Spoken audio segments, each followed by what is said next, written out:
നമസ്കാരം. കേരള സെക്രട്ടേറിയറ്റിൽ കഴിഞ്ഞൊരു ദശാബ്ദമായി തുടരുന്ന കർശന സുരക്ഷാ നിയന്ത്രണങ്ങളിൽ ഇളവ് വരുത്തി സർക്കാർ.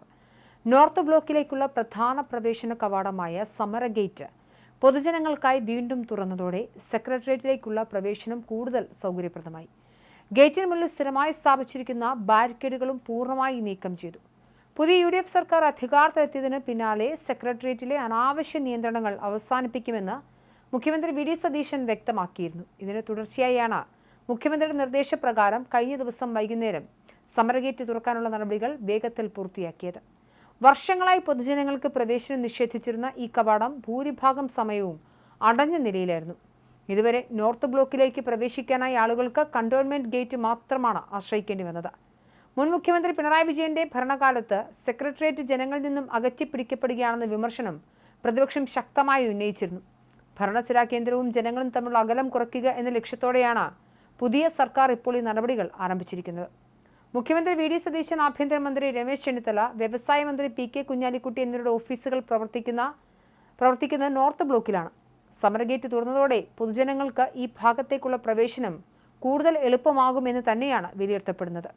സെക്രട്ടേറിയറ്റിലെ കടുത്ത നിയന്ത്രണങ്ങൾ ഘട്ടം ഘട്ടമായി ഒഴിവാക്കുന്ന നടപടികളുടെ തുടക്കമായാണ് സമരഗേറ്റ് തുറന്ന സംഭവത്തെ രാഷ്ട്രീയ നിരീക്ഷകരും കാണുന്നത്. സമാനമായി നിരവധി വാഗ്ദാനങ്ങൾ പറഞ്ഞുകൊണ്ടാണ് UDF സർക്കാർ അധികാരത്തിലെത്തിയത്.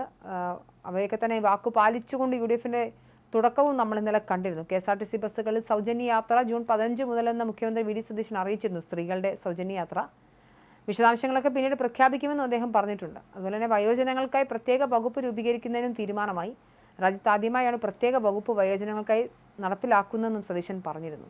മെയ് മാസത്തെ സാമൂഹ്യ സുരക്ഷാ ക്ഷേമനിധി ബോർഡ് പെൻഷൻ ഈ മാസം 25 മുതൽ വിതരണം ചെയ്യും. ഇതിനായി 1070 കോടി രൂപ അനുവദിച്ചതായി മുഖ്യമന്ത്രി അറിയിച്ചു. 2011-16 കാലഘട്ടത്തിലെ UDF സർക്കാരിന്റെ കാലത്ത് 600 രൂപയായിരുന്നു ക്ഷേമ പെൻഷൻ. 1ഉം 2ഉം പിണറായി സർക്കാരുകൾ ഘട്ടം ഘട്ടമായി പെൻഷൻ 2000 രൂപയായി വർദ്ധിപ്പിച്ചു. ഇതിന് 3000 ആക്കി വർദ്ധിപ്പിക്കുമെന്ന് UDF പ്രകടന പത്രികയിൽ വാഗ്ദാനം ചെയ്തിട്ടുണ്ടായിരുന്നു.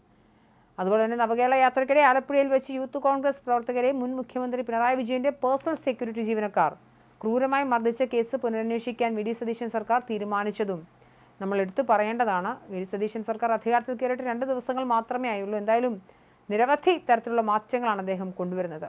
അധികാരമേറ്റ ശേഷമുള്ള ആദ്യ മന്ത്രിസഭാ യോഗത്തിൽ തന്നെ കോൺഗ്രസ് പ്രവർത്തകരായിരുന്ന AD തോമസിനടക്കമുള്ള ആളുകൾക്ക് നേരെ മുഖ്യമന്ത്രിയുടെ സുരക്ഷാ ജീവനക്കാർ ചട്ടം ലംഘിച്ച് മർദ്ദിച്ച വിഷയത്തിൽ പ്രത്യേക അന്വേഷണ സംഘത്തെ പ്രഖ്യാപിച്ച് ആ വിഷയം പഠിക്കാനും പരിശോധിക്കാനും നടപടിയെടുക്കുവാനും UDF ഭരണകൂടം തീരുമാനിച്ചിട്ടുണ്ട്. എന്തായാലും ഇത് കൃത്യമായ രാഷ്ട്രീയ ലക്ഷ്യം അതിന് പിന്നിലുണ്ട്.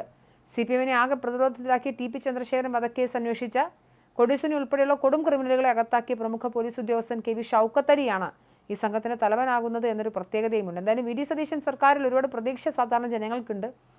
അതിൽ ഓരോ ദിവസവും നല്ല വാർത്തകൾ തന്നെയാണ് നമ്മളെ തേടിയെത്തുന്നത് എന്ന കാര്യത്തിൽ സംശയം വേണ്ട.